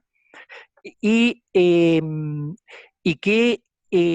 cómo se puede diversificar la economía o tener productos que no sean materia prima. Entonces, el análisis que se hizo sobre el litio es que precisamente el litio puede ser una herramienta que nos permite poder conversar directamente con las grandes compañías y aprender a hacer cómo se hacen esos tipos de emprendimiento, esos tipos de negocio, y porque el litio está en la frontera del conocimiento hoy día en términos de electromovilidad, de batería, de microelectrónica, de nanotecnología, etc. Ahora, ¿cuál es la otra cuestión sobre el litio en Chile? Que el litio, en Chile hay una ley de concesiones plenas, que fue la que hizo el hermano de Piñera, y que significa que la minería que pasa a manos privadas es muy difícil recuperarla, en el sentido de que si es que se hace algo hay que pagar todo lo que va a producir esa mina desde aquí hasta el final, etc. Y hay una serie de problemas internacionales, una serie de situaciones complejas. Sin embargo, el litio se dejó reservado al Estado. Y lo que existe con las 2 empresas que hoy explotan litio, que son Albemarle y SQM, es un contrato de arrendamiento, o sea, las pertenencias mineras son del Estado y se les arrienda esa pertenencia minera, y un contrato de operación, que es el capital que tienen ahí para producir las operaciones. O sea, son contratos muy simples, que si es que el Estado quisiera tener el 50% más del control de esas 2 empresas, entonces es solo una acción política, en que el Estado dice nosotros vamos a comprar más del 51% y tenemos el control de esas 2 empresas. Nada que ver con otro tipo de minería de cobre, etc. Ni nada. Y por lo tanto, este asunto de nacionalizar significa una acción política efectiva de querer tomar control sobre esas empresas. Ahora, ¿cuál es la idea del litio? Y se plantearon muchas ideas.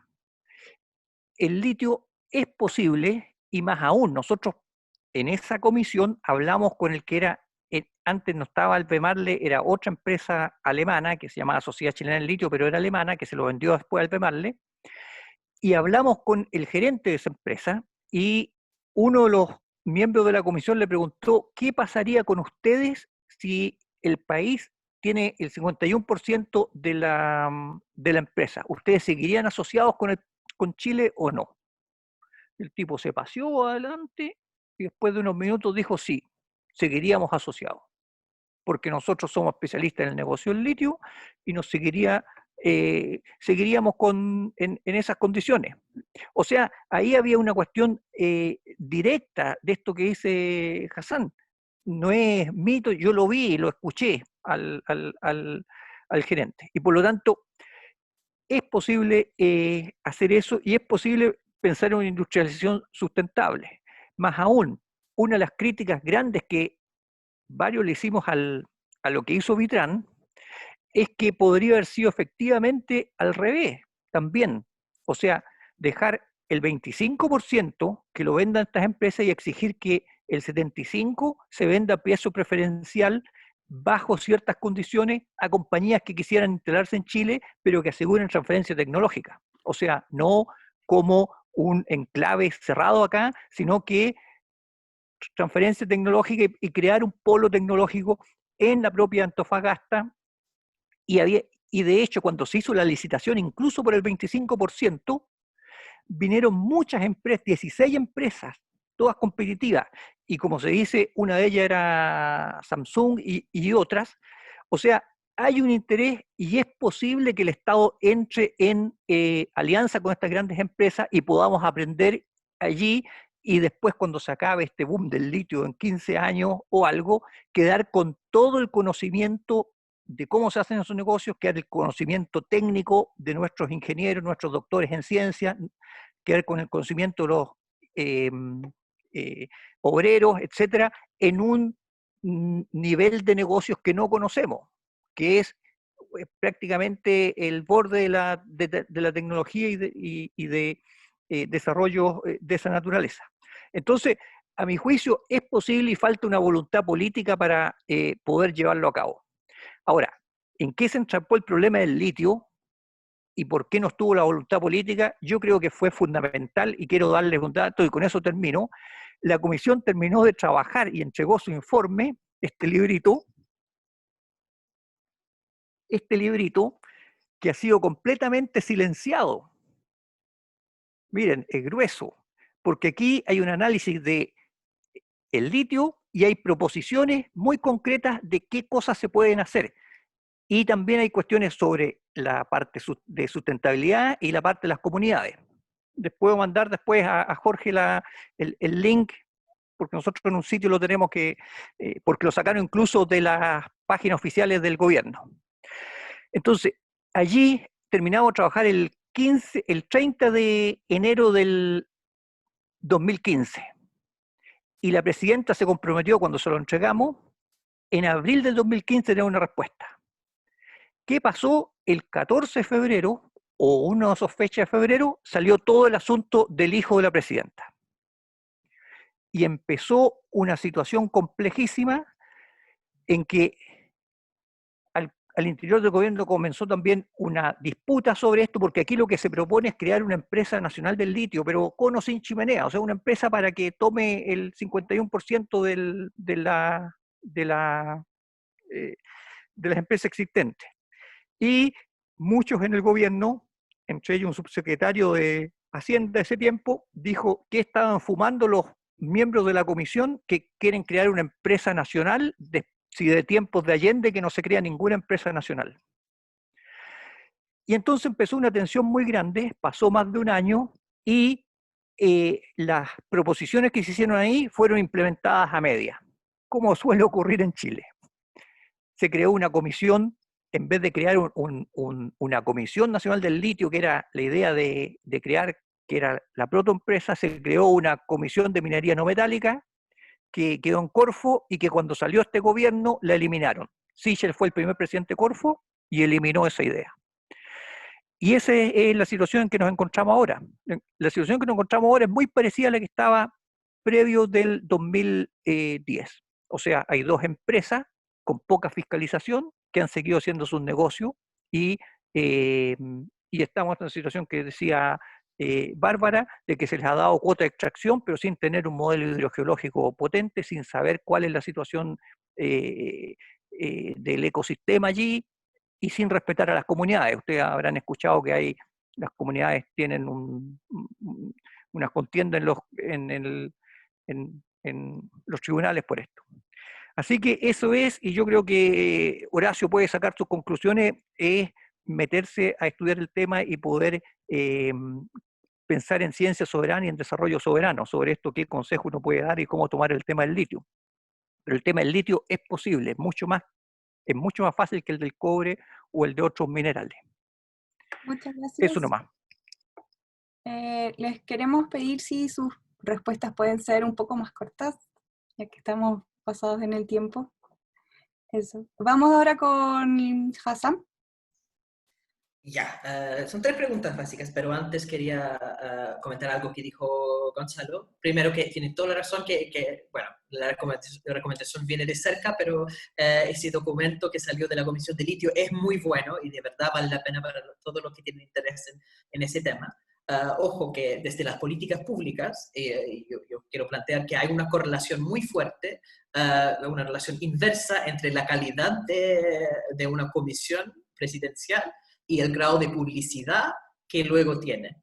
Las peores comisiones que normalmente se entregan a los intereses de los grupos más potentes, como vimos como la Comisión Bravo con pensiones, llegan a tener mucha influencia, mientras las comisiones que han logrado apartarse de esa lógica política de corruptela, normalmente se abandonan todas las recomendaciones. Entonces, lamentablemente, el destino de todo lo que pasó con la Comisión de Litio es parte de una larga tradición en Chile. Ya, pregunta sobre nacionalización, la posibilidad de industrialización verde y sobre desarrollo soberano. Sobre nacionalización, ya, esto es un tema súper interesante que he estudiado harto. Es un problema fundamentalmente jurídico, legal, la posibilidad de nacionalizar una empresa. Ya, uno pregunta, pero ¿por qué uno quiere nacionalizar una empresa? ¿Cuál es la ventaja de eso? ¿Ya? La gente dice, el cobre es nuestro o el litio es nuestro. ¿Pero qué significa eso? Como estaba en la foto que puso la Bárbara, uno no come litio, uno no come cobre. La idea de la nacionalización puede tener 2 justificaciones. Uno es para vender el cobre o el litio afuera y de esa forma ganar dólares, y esos dólares después se ocupan para financiar derechos sociales. ¿Ya? Entonces es un método recaudatorio. ¿Ya? Entonces, como bien dice Gonzalo, es una pésima idea la nacionalización de cobre, por ejemplo. Si uno nacionaliza el cobre, que es propiedad de las transnacionales, uno quiere vender el cobre de ellos, uno pone un barco lleno de cobre nacionalizado chileno. Llega al extranjero y lo van a embargar, como cuando el banco embarga la casa de uno, porque van a decir que eso es cobre robado de una transnacional y no va a ser posible vender el cobre afuera con una nacionalización. Es una mala idea la nacionalización. Por esa razón, Allende lo pudo hacer porque las cortes en aquel entonces reconocían el derecho del Estado de hacer ese tipo de cambio de propiedad. Y al final, hoy día, la doctrina jurídica cambió. Entonces, no se va a poder vender el cobre, que es el objetivo de la medida. La alternativa en términos de cobre, entonces, es subir los impuestos, porque de esa forma uno puede recaudar los recursos. Es completamente distinto en el caso de litio, porque con litio el punto no es recaudatorio. Uno no está buscando vender el litio afuera y tener una mayor proporción de los impuestos. Uno está buscando un control tecnológico, donde uno busca atraer la inversión extranjera con esto. Y ahí hay un punto muy importante. Como dice Gonzalo, existe la ley de concesiones plenas. Aunque técnicamente la Constitución chilena dice que el subsuelo chileno es propiedad de la nación o de todos los chilenos, se entrega en concesión en perpetuidad a ciertas empresas. Entonces, si uno saca la propiedad de esas empresas, la Constitución dice que hay que pagar una indemnización para el uso de eso y las pérdidas a futuro incluso. Bueno, pero uno puede cambiar la Constitución. Entonces uno podría sacar entonces todo, porque al final las leyes son acuerdos humanos. Y si al final cambiamos la Constitución, ese problema desaparece. Así, pero solamente para las empresas internas de Chile. Porque ahí es el problema fundamental. Uno quiere vender el cobre afuera para conseguir dólares, para poder comprar medicamentos de afuera, por ejemplo. Cuando uno habla entonces de la nacionalización, cualquier nacionalización que se hace con una transnacional implica que van a ir a cortes internacionales, porque Chile firmó todos los tratados de protección de inversiones en los 90, y ahí van a recibir indemnización total. No se puede hacer indemnizaciones con transnacionales, ni vale la pena por todo el tema recaudatorio que mencioné. Sin embargo, en el caso del litio, tenemos la tremenda ventaja, la única cosa buena, diría yo, de Julio Ponce Lerú, es que Julio Ponce Lerú es chileno, y por ende no puede ir a las cortes internacionales para esa protección. Y entonces, pues, por ende, yo soy partidario de, precisamente, la nacionalización de la parte de Ponce Lerú del litio, y respetando lo que tiene Tianqi, que es la China que está involucrada en este momento, y hacer una empresa mixta, estatal, con la transnacional. Y uno está buscando atraer la inversión tecnológica de otras transnacionales, y ahí está la parte. Entonces, lo importante es una nacionalización parcial de la parte chilena de litio para atraer la inversión tecnológica de las empresas como Samsung. Eso para responder la pregunta de Juan José. Loreto pregunta acerca de la posibilidad de industrialización verde. Bueno, hay una parte que es científica de eso, pero otra gran parte, me debería decir la mayor parte, es un problema político. No se puede hacer una industrialización verde si son las mismas empresas transnacionales las que tienen capturado el Estado. Porque entonces cualquier regulación, cualquier mitigación, cualquier política para empoderar a las comunidades y asegurar que ellos tienen una voz en esos procesos no van a funcionar. Porque el Estado está capturado por los mismos transnacionales que no quieren pagar esos costos. No quieren hacer mitigación, no quieren producir de forma ambientalmente responsable. ¿Ya? Tengo otros ejemplos de eso con los salmones, por ejemplo. Uno compara las mismas empresas, cómo funciona Marine Harvest, la transnacional noruega, en la producción de salmones en el sur de Chile y en Noruega. En Noruega no usan antibióticos a tanto nivel, hay distancias entre las jaulas, todo se mantiene con un grado de regulación porque el Estado es distinto. Pero en Chile, cuando el Estado está capturado por las mismas empresas, entonces se produce de una manera ambientalmente completamente insostenible.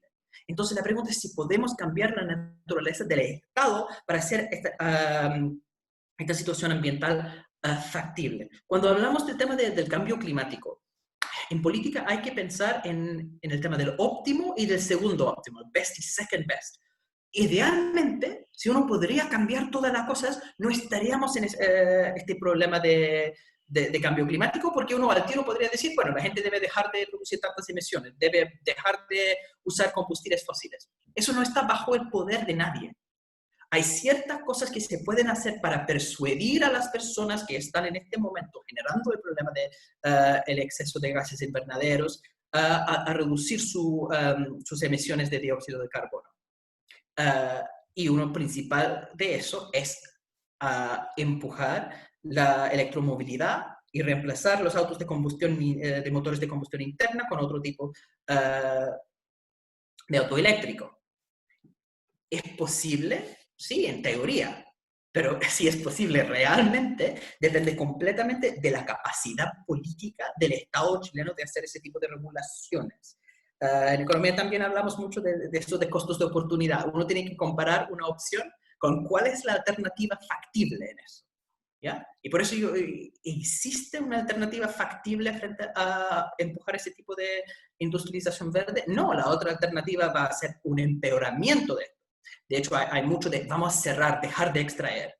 Lo que pasa si uno cierra plantas de producción es que se migran a las jurisdicciones con menor protección. Todo eso es una receta para contaminar espantosamente a África, a las zonas internas de China, mucho peor porque se van a ir todas las zonas, todas las plantas de producción desde las zonas con mejor protección a las otras zonas. Por eso es mejor la mitigación que cerrar.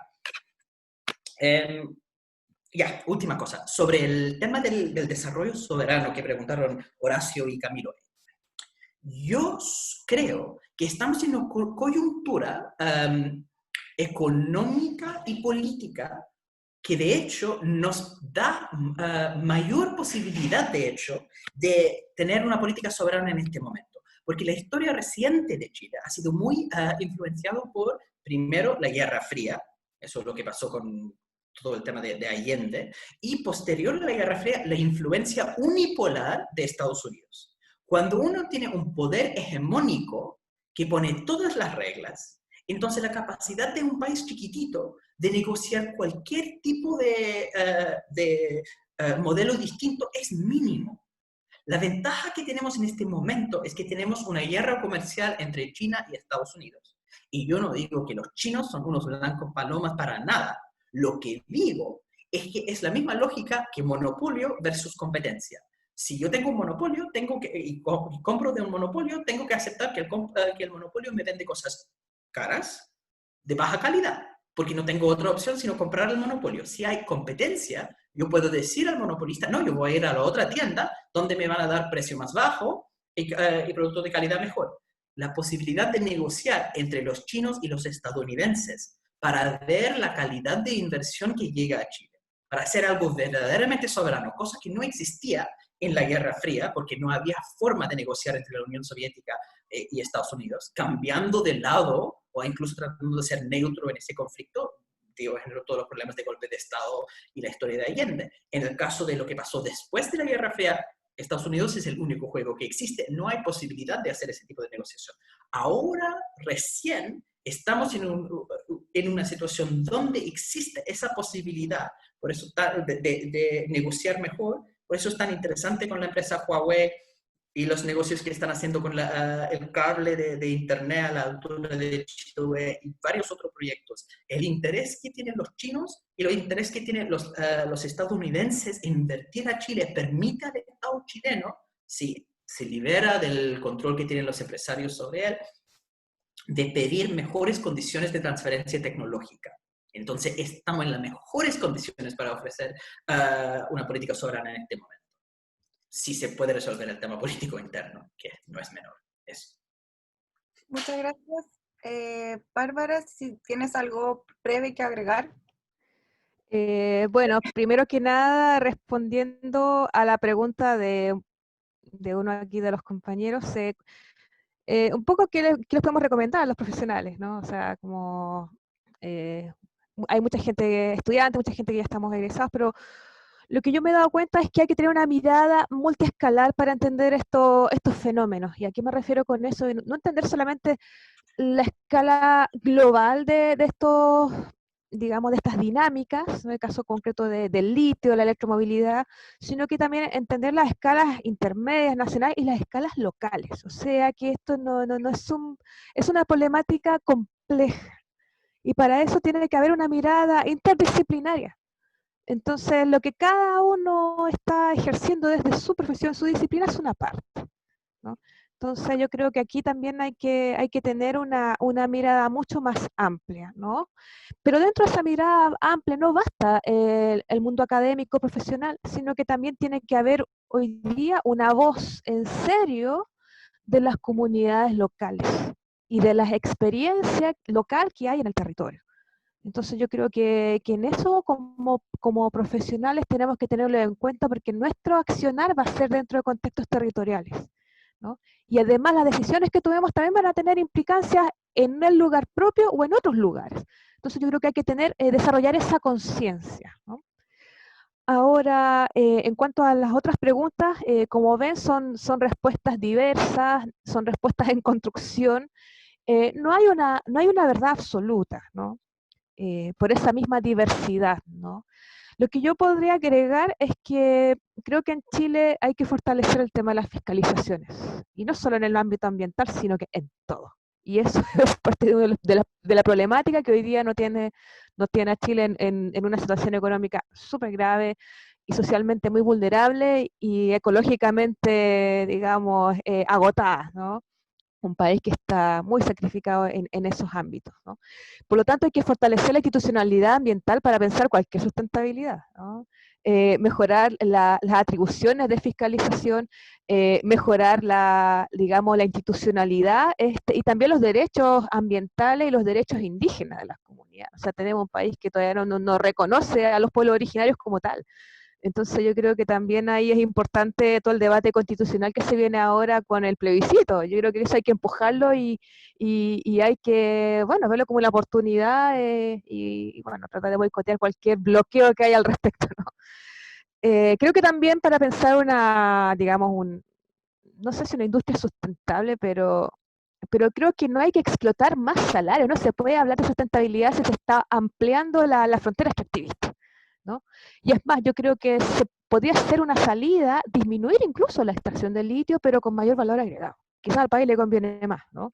Pero en condiciones responsables, o sea, en serio, no como ahora que se plantean ciertas compensaciones económicas que hacen pelear las comunidades, que tapan, digamos, daños ambientales, que generan más corrupción política, o sea, digamos, tener una mirada que realmente sea responsable, ¿no?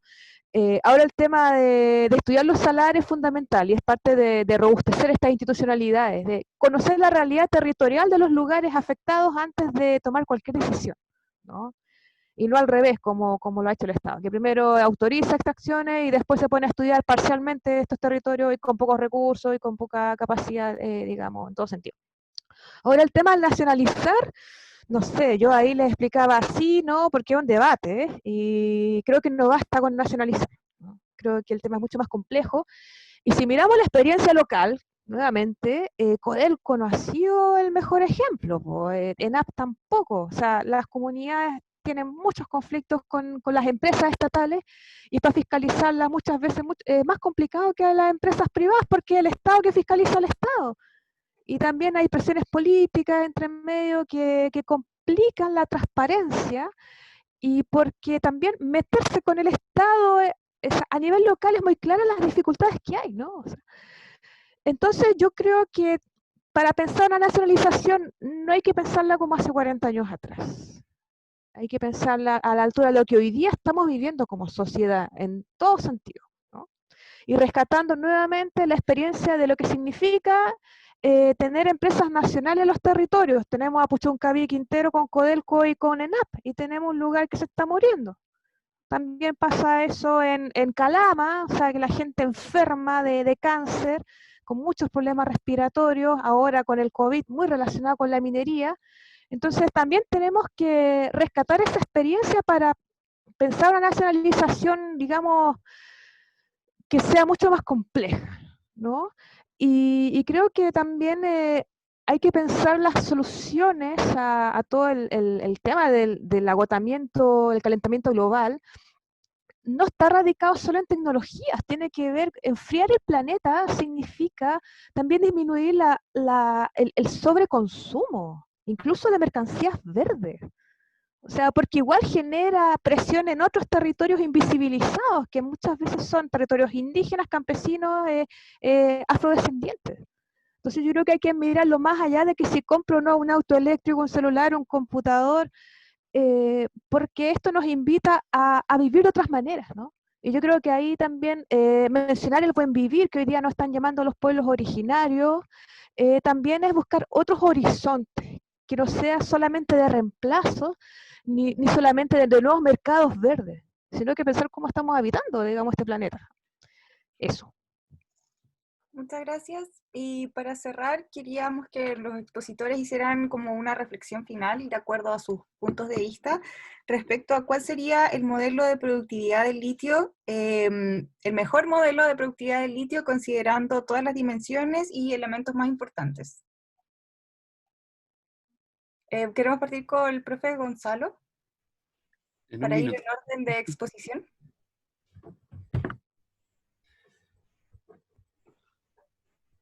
Ya, sí, no, yo quiero, perdón, aquí.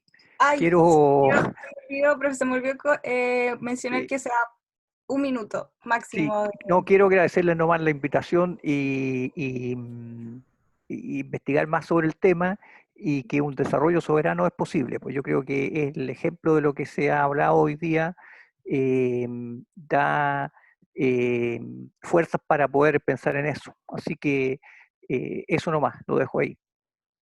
Muchas gracias por la invitación. Chao. Gracias. Ay, no, se va a ir.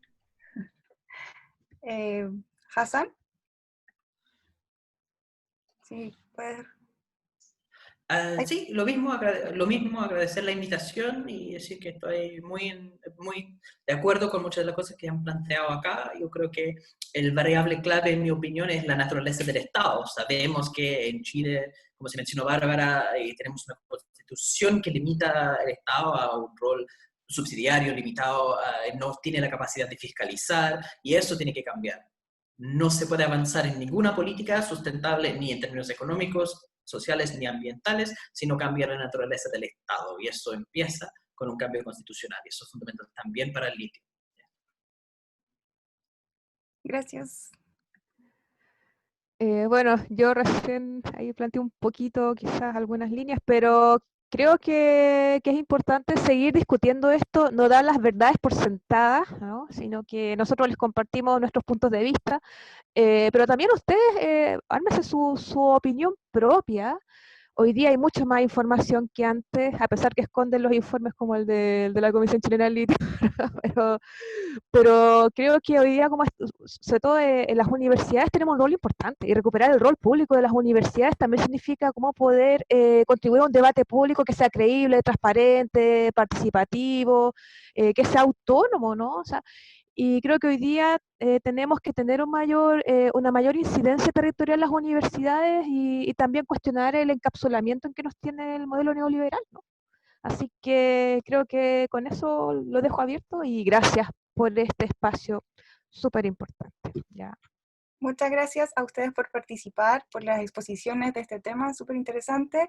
También agradecer a los estudiantes por participar y bueno, les recordamos que la próxima semana es nuestra penúltima exposición.